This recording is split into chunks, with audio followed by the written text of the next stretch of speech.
Hey y'all, welcome to Game Day with Heavy Cardboard, where we teach, play, and talk medium and heavy strategy board games, war games, 18xx games, which this is kind of the card game, the trick-taking game of 18xx. So tonight we are playing Trick of the Rails, a little card game, kind of filler-ish, but thinky filler, trick-taking game. Designed by Hayashi Hisashi, and recently reprinted and published by Terra Nova Games. Sorry, Justin. Happy to be joined by my wife and co-host Amanda.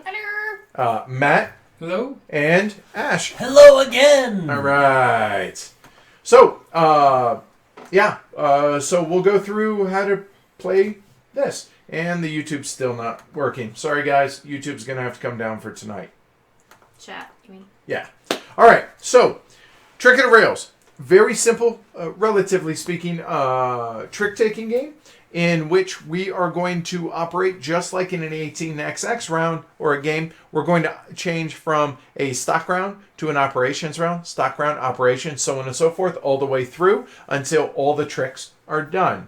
So we're going to deal out 11 cards, and then we're going to lead. Whoever leads, whoever has the highest card of the led suit, you must follow suit. That will win the trick. When you win the trick, you're going to either take a share of that stock, or if it's in operation route, you're going to lay any track that is out here or locomotives.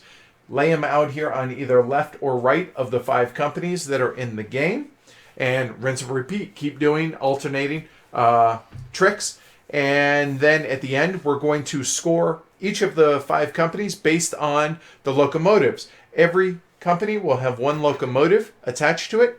The locomotive shows how many cards of the best scoring run that it can get. So, for instance, this locomotive is a 3. These will all have values ranging from $10 to $40. The best 3 run minus the cost, the upkeep cost of the locomotive.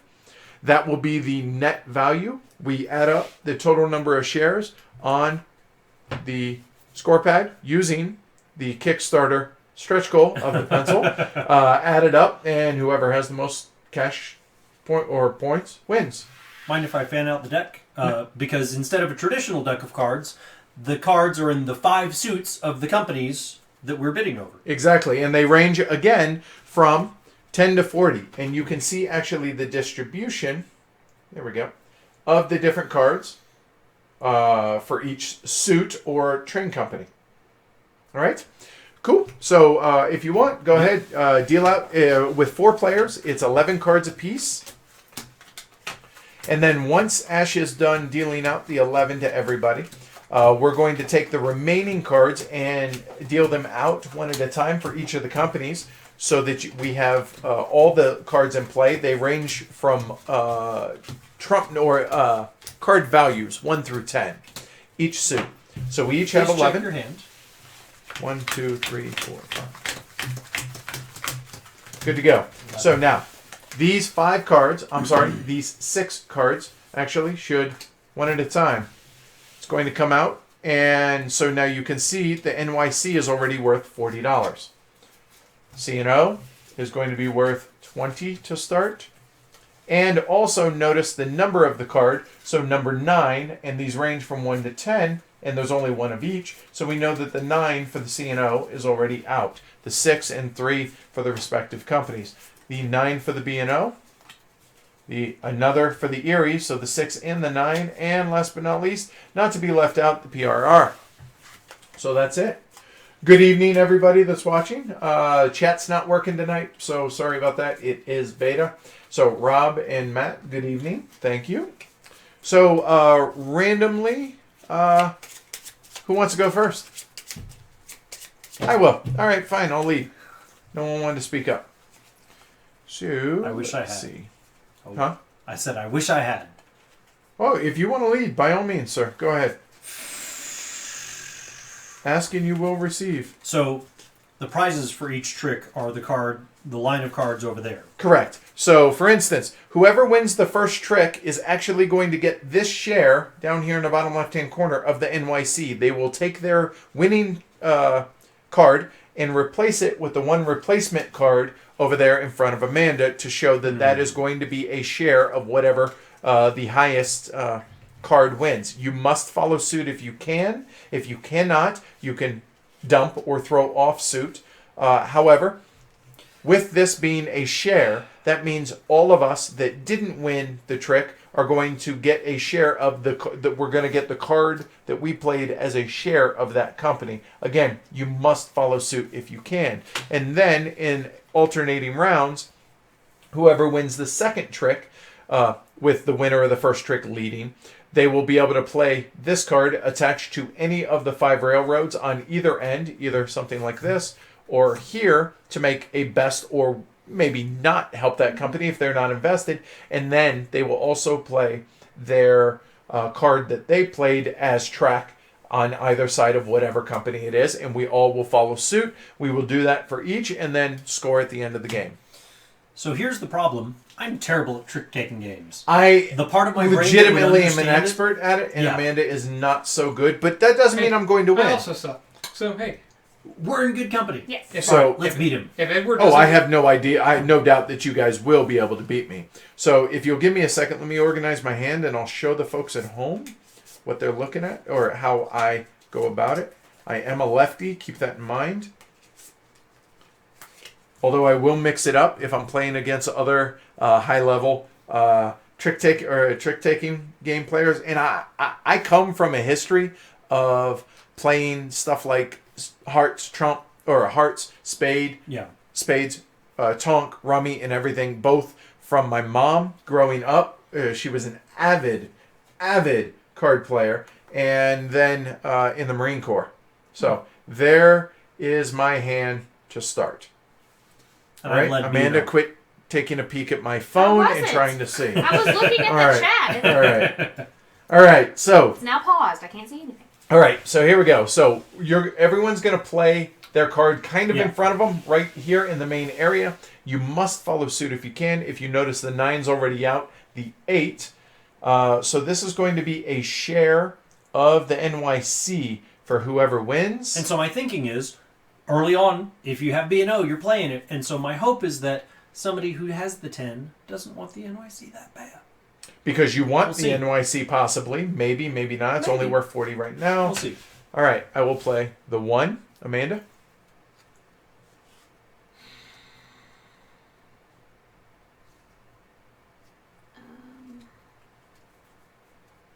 And to me, trick-taking games are so opaque, I don't mind talking about what I'm doing. Because actually, you know what? Now that I think about it, I will actually...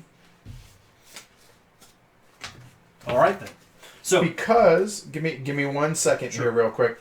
Because of the fact that I want people to be able to follow along with some of our hands, I will actually do this.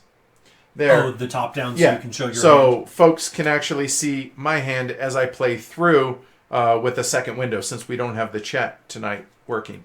So there we go. So we will have that. All right, I will just hold it here. All right, so Amanda is saying she has no B&O. All right, so the highest card played will win the share of the NYC. And so now this one goes and replaces that one? That does. At the end? This is just a temporary holding, and this is set up specifically for a 4-player game, which I will explain more later on. So now I take the B&O as a share, Matt takes his B&O, and Amanda takes her share of the Erie. So I will just put this as my share so you guys can see it there. Having won, I now lead again. He does. And this time we're going to be laying track here, following the same rules. So whoever wins will lay the Baltimore to help the company that they are most invested in theory. And then go from there. Whoever doesn't places them out. Plays you place what you play. Correct. Now, the winner of the trick will place the Baltimore and whatever card that they played. Right. Okay? So here's where I'm going to play. This is where I'm very much looking forward to the Board Game Tables table. It's coming with card holders, so I don't have to do this. Go ahead. I see Amanda's played the 8 for the Erie, and the 6 and the 9 are out, so I'll play the 7 and see if I can't win the trick again. All right. That's probably not going to happen. Too bad. Okay, so I know I'm going to win, and again, folks must follow suit if they can.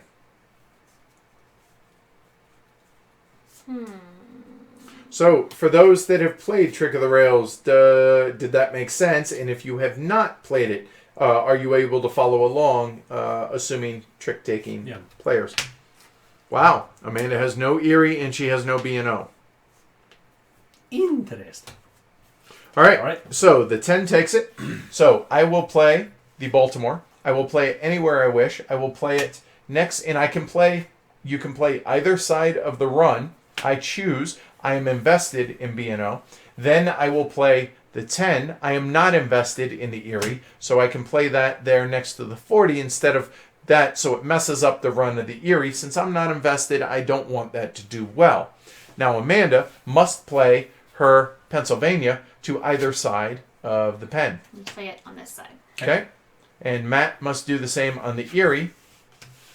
And there we go. All right, so I won that trick. So now we are going into a stock round again with the pen over here. Whoever wins the trick will get a share of the pen, which the pen right now is worth, in theory, 60 minus the maintenance cost of the engine that it eventually will get. All right, so let's see. The question is, do I want a share of the pen, or do I want a share of something else?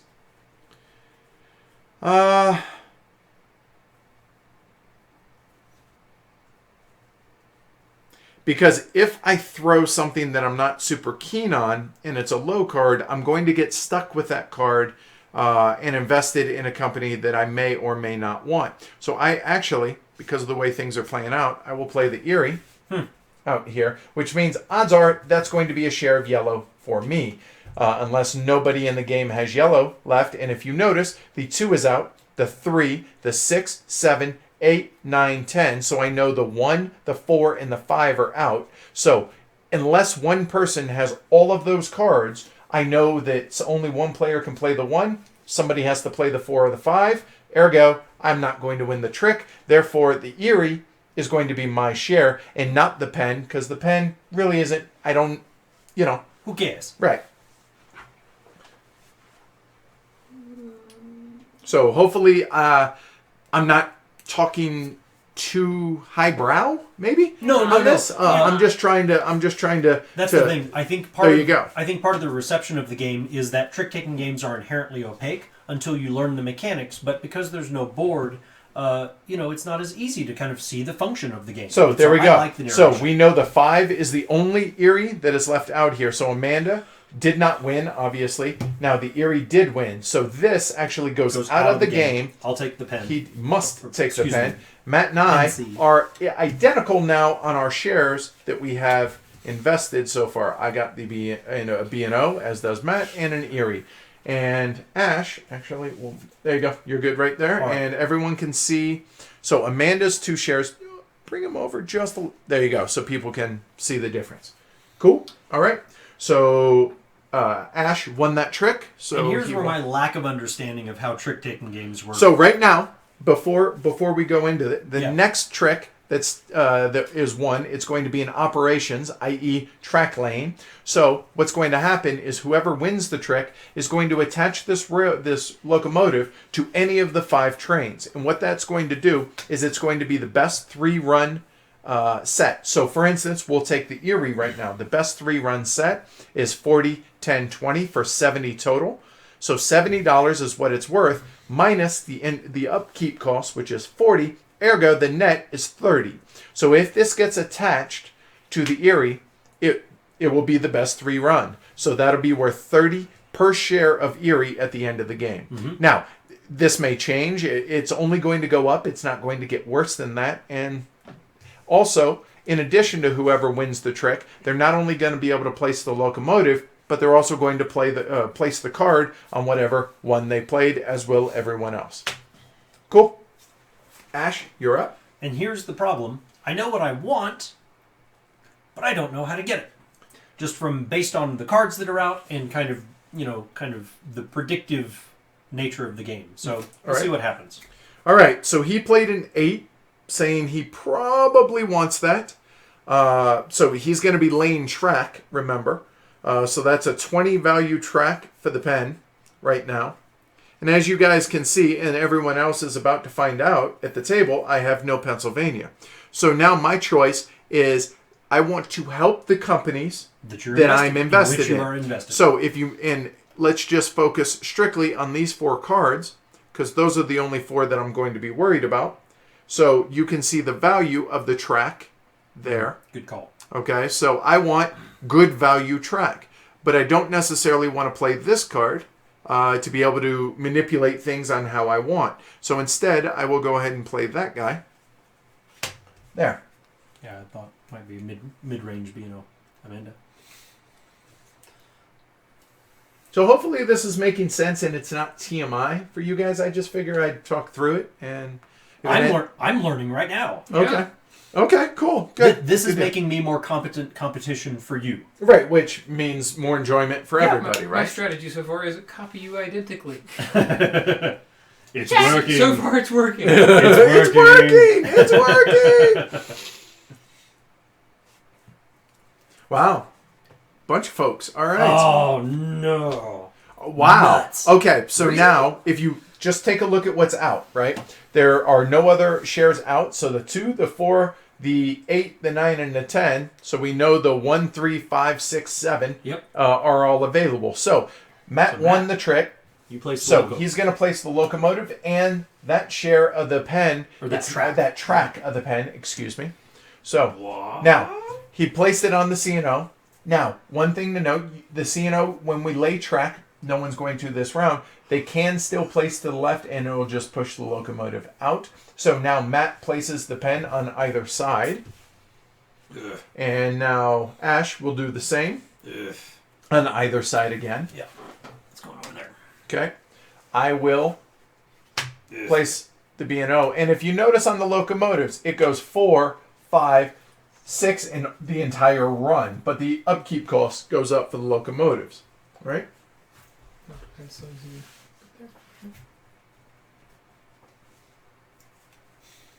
So yeah, as so real quick, as yes. Cameranian is mentioning, and I showed this earlier, it is not a linear all go up, all go down, and it's not an even distribution. Yeah. So these show the distribution of the different railroads for the card values and the track values. Yeah, each of the suits behaves differently. It does. All right, cool.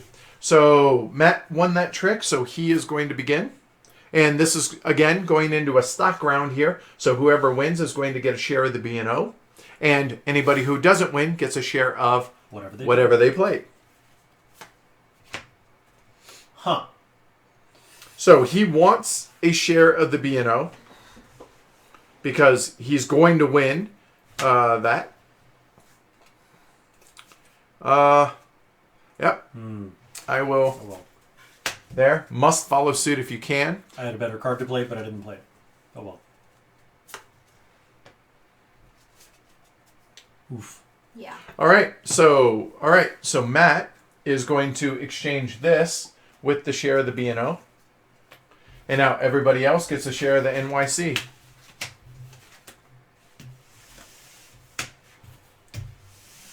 All right. Cool. So now Matt won that. So now we're laying track for the companies, and it's going to be the longest or the best 4 run with a 50 maintenance on the railroad. I don't know if mine's visible or not.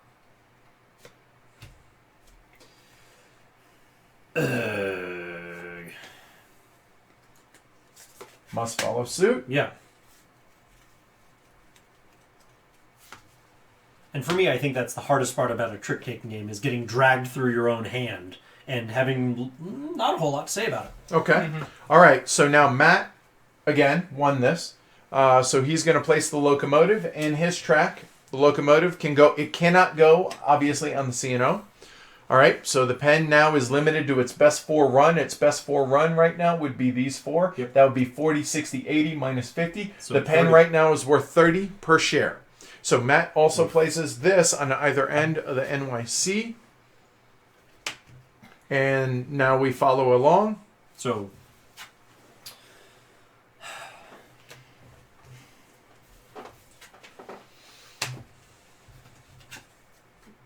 There we go.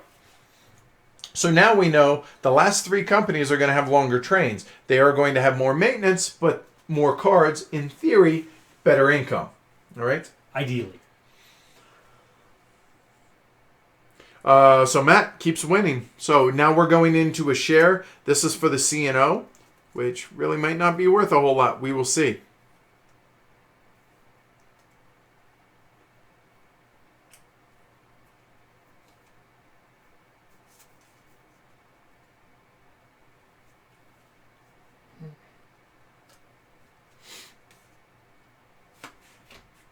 Huh. Well, as y'all can see, I have one option. All right, so the question is, do I want a share of the C&O, which isn't worth much, or do I want a share of the B&O? I would like a share of the B&O. So I will play under because the winning is going to take the C&O.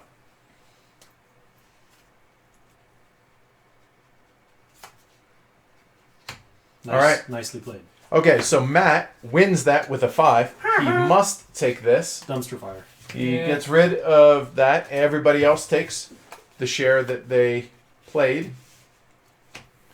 All right. Now we go back into a operations round, so laying track. And again, starting with Matt, who has the lead and hasn't been able to shake it for better or for worse.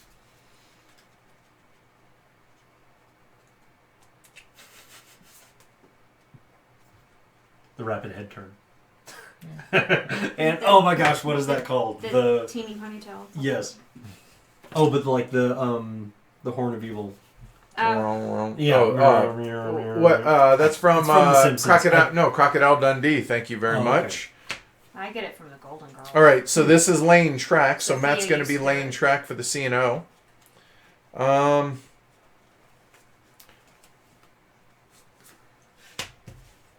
Now, I know that's going to win for the simple fact that I know the 9's out and I know where the 10 is. Not poker face, sorry. Okay. It's a learner game. Yeah, it is. Totally. All right, so everyone's laying track for the C&O.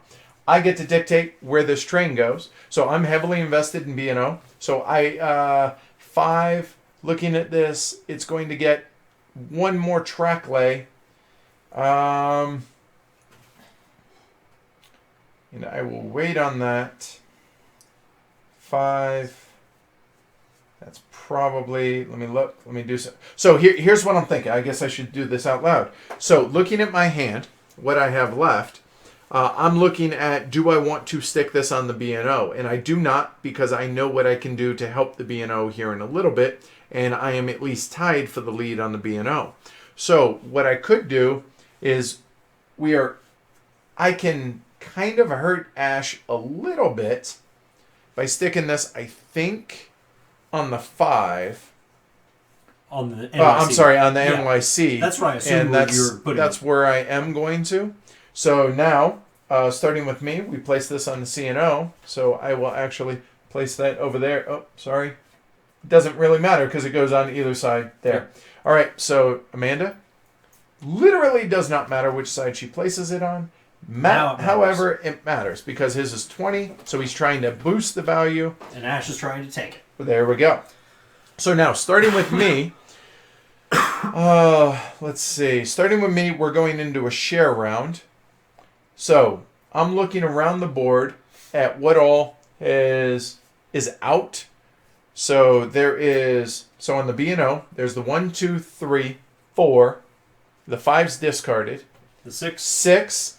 So the 7's, The 8's the 7 line. and the 10. Yep. So if I want to win the Erie, which the Erie's going to have a pretty good, but its track isn't the hottest. Actually, it doesn't matter what I play. In fact, I will run the rest of the tricks. Doesn't matter. So, looking at 1, 2, 3, 4, 5, 6, 7. There are 7 cards that I know of the C&O. So I will make other people. I will make other people keep their shares of the C&O by leading the C&O, meaning here. And I will be able to get rid of my C&O and be able to take a share of the Erie by being able to exchange. So there we go. Woof. Yuck. All right, so now I get rid of the 10. I take the Erie. Everyone else keeps what they played as a share. All right, and now it literally does. It does matter, and here's why. Because this is going to be a track lane round. So I have a 20 value and a 40 value. Well, what am I invested in? I'm invested pretty well into these two. So I want to help that company. So I will play the higher of the two, even though both would take it down. It didn't matter. Even if I played the 7, it doesn't matter. So everyone must follow. And they want to either hurt or help whatever company, depending on what they're playing. All right, so now I get to place the last 2 locomotives, which are value 6 and infinite, along with my track. So the track... I trust your judgment. Okay, thank you. So there. So now let me just take a look at what's out there. So we have a 6 and an infinite. Sorry.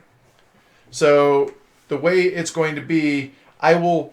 Because this has fewer track out here, I want the lower cost out there. I think 20, 30, 40, 80, 90, 110 minus 80. So that's going to be 30, 70, 40, 70, 90.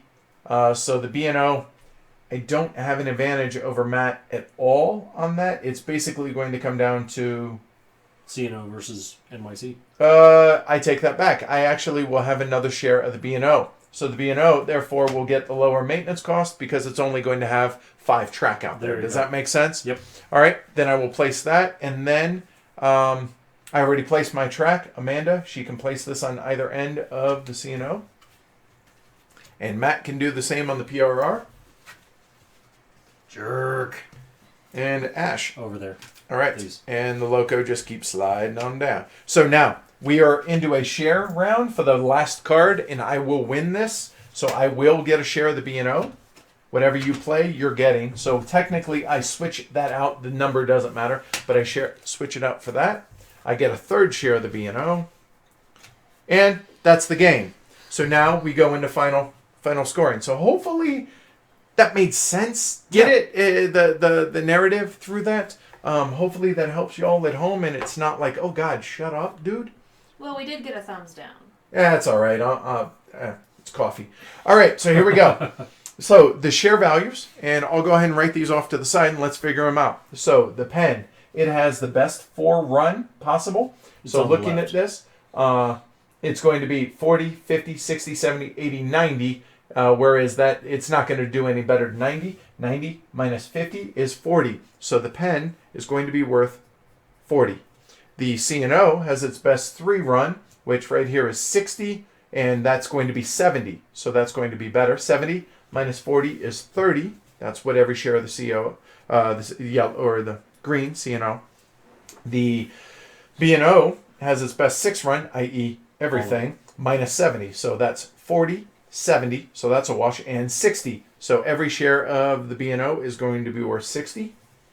The Erie, all of it, because it's infinity. However, it has a higher maintenance cost. So you're looking at 30, 40, 80, 90, 110. 110 minus 80 is going to be worth only 30. And last but not least, the NYC is going to be its best 5 cards. So we will cut out the 10, and we're looking at 30, 60, 120. 120 is 60.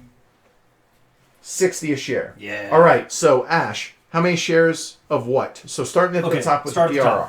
So PRR 2. All right. So that's 80. And for the Jesse. Yep. 2. Oh, excuse me. 1. C&O is 1 for 30. And the B&O 1. 60. Erie 0. Okay. And New York Central 2. that's pretty good. You That's got what the I'm highest pleased value. about. So he's looking at that's 110. That's 230. 290. Respectable. Nothing bad. wrong with that. If not, downright good. Amanda. 2 PRR. All right. That's 80. C&O 2. That's 60. 0. Yep. 1. Okay. 1. 30 and 60. So that's going to be 90, 150, and 230 for Amanda.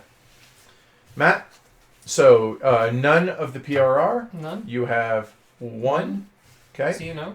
All right. 2 of the B&O. 2 BNO. So that's going to be 120, 2 of Two. the Erie. 60, and And 1 of the New York Central. all right, Wow. is 60. So 120 and 120 is 240, 270.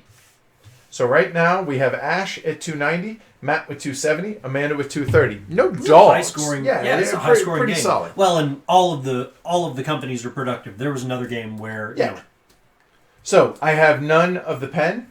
I have none of the CNO. I have 3 of the B&O, which is 180. I have 2 there for 60 for the Erie, and then I have 1 of the NYC, which is also 60. So you're looking at 240, 300 even. Oh golly. So I snuck away with the win at 300, Ash at 290, Matt 270, and a totally respectable 230 by Amanda. And that is Trick of the Rails. FYI, higher up on the score track was a previous game with who is this? Mark, Dave, Mike, and myself. Somebody scored 60, somebody else scored 70, and the tie-winning score was 150. Wow. That was a dog of a game. I don't know if you guys can have negatives. I think Oh. it's just zeros. Okay, But well, neither here nor there. nevertheless. So hopefully that made sense to y'all. Obviously that's quick and dirty, and that's a super fast playthrough of it. But I think it made sense. I Yeah. hope, right? So here, let's go ahead and bring that around As and much as bring the- everybody in. As much as the Egyptian hieroglyphics of a trick-taking game can make sense. Oh, I tried, Yeah. right? All right, so we'll switch it around here. All right, so thoughts on trick-taking games as a whole, but also Trick of the Rails specifically. Start with Trick of the Rails. So, I love Trick of the Rails, the concept of an 18xx that's condensed all the way down to 15 minutes. I think so. Game, Yeah, card yeah, game. It's a really kind of clever, kind of distillation of that genre. Trick-taking games, I'm terrible at them. I don't particularly enjoy playing games that I'm terrible at, like spades, diamonds, hearts. But this to me is actually fun, and maybe it's just a little extra flavor on top, and also probably not getting my head pounded in with a hammer. Good. So My work here is done. All right. How about y'all? I am terrible at trick-taking games as well, but I like this one because it's fast, so I don't feel like I want to die for quite as long, and it Is it really that bad? Okay. and it makes me like I'm actually able to card count in this game, and I'm not in That's a other good point, ones. yeah. So that does help me build my confidence a little bit when it comes to trick-taking games. Cool. So thanks, Justin. Yeah. All right. Awesome. Yeah, I'm not the biggest fan of trick-taking games either, really. So I'm but- curious. Let me interrupt real quick. Did you guys grow up playing trick-taking games? No. No. Okay, so there's a huge difference. I did, plus years and years and years in the Marine Corps, being at sea, playing Sure, the yeah. hell out of trick-taking games. I'm So glad you're okay, playing card go games. ahead. Yes. But yeah, I feel like I look at my hand and I look at what's there. It's like, this is all I can do. This is all I can do. This is all, and I just get kind of drugged through the game instead of playing it. So the game plays you Right. feel, as opposed to you playing Yeah. the game. Right. Okay, so counterpoint on my side of it. Sorry. As you guys heard me kind of narrate, Yeah. obviously the deal does play a part, right? Sure. If you just get a dog hand, you get a dog hand. It does happen. However, anything mediocre, I can manipulate to try and figure out how things are going to play out, as well as make them play out the way I want to. Again, there are sometimes your hands are tied and you cannot do that. But as you guys saw, the way I was able to kind of manipulate through the deck. The last and 4 that, tricks or so, yeah. well, no. See, that's the difference. Yeah. The 4 tricks played themselves. Sure. That wasn't what was I did. getting It was Okay. getting to that. I got That you. is the key. And that is that next level of trick taking Yeah. that just being able to manipulate you guys and trying to get you to play the cards that I want you to play, or I think that you're going to be able to play by the information that you're giving when you play cards. Sure. So, like, we knew Amanda was out 2 suits Yes. early on. Yeah. And so I was... had 3 suits. The other 2, I had 1 card. That's it. Right, and I knew that, so okay, that's free information for me, and so I'm trying to use that to manipulate you two into doing what I want. Gotcha. I didn't want the lead. I made sure I could have taken it earlier from Matt, I but saw I that you elected gave it not away. to Yeah. because I wanted to get the things that I wanted to get as much as I could, and then when I felt okay, now I'm ready to take control of this, I was able to. Cool. Again, the deal does play a part, but there's also that How you level react. of it. So, counterpoint, Matt, and I'm not saying what you said is No. wrong, totally understand. But there are ways when you get to a certain point at these type of games to where you can play the game instead of the game playing you. And I think that's the thing I like about this. This is that type of player manipulation. Sure. That's very similar that I used to do in poker as well. So you can see the correlation there. So what he's saying is I just need to play this game not with him.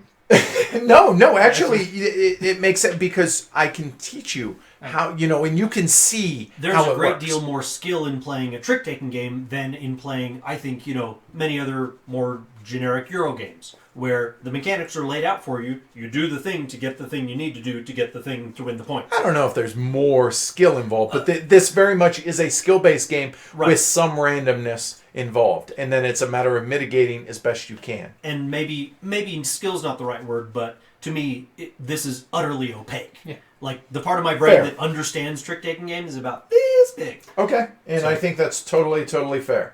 So yeah, I think that sums it up pretty well. My brain So- hasn't learned to decode the Matrix yet. Right. But again, spatial, you kill me at spatial games. I don't. My brain is like yours for this, but for spatial games. So it's just we're wired different, practice, right? yeah. And it's practice. My brain doesn't see inside other people's brains real easy. So Kamari in Yeah, Kamar it's Rainin, I think. So Kay asks, I've only played 5-player. Any preference on player counts for the game? I've heard 3 is good, preferred. I'm less keen on 5 because it's harder for me to be able to manage It's 4 too- players a lot of as opposed to information that 3 you or have to- 2. Yeah. So again, the better you get, I think the lower the player count you want. Maybe. I'm not 100% sure on that, but I enjoy it across the board. I think 3 or 4 is my favorite, though. Let's see. Randall says, I found this to be good in lower player counts, but at higher player counts, people tell me they had a hard time mitigating their hands, getting stocks that they were hoping to get. And Rob says, yeah, I'm with Ash on the brain part. So yeah, it's just a different type of game that I have a lot of practice with that I really enjoy. So is it something that you guys want to improve on, or whatever, it's filler and that's for me. fine? I want to improve on them, yes. Okay. This is definitely something I want to learn to play better. And frankly, the narration was incredibly instructive. Okay, cool. Good. Yeah, I'll play it anytime. All right. Yeah, I feel the same. If I get better at it while we do that, sure. Okay. Awesome. All right. Well, hey, quick and dirty. I think it's the quickest stream we've ever done. That now makes all but 3 done for the weekend. That's 8 streams this weekend. Thanks a lot for y'all tuning in. Really, really appreciate it. Thank you for y'all for trying to go through this odyssey today to see, can we do 5 streams? Because that's a tremendous amount of being on. So thank you very much, y'all especially. And yeah, if you guys enjoyed it, be sure to like it and subscribe. Patreon, if you want to support the show, we really would appreciate it. Patreon.com/heavy cardboard. And with that, I'm about to go have a glass of wine and go to sleep. So say goodnight, y'all. Good night, Good night, y'all. y'all.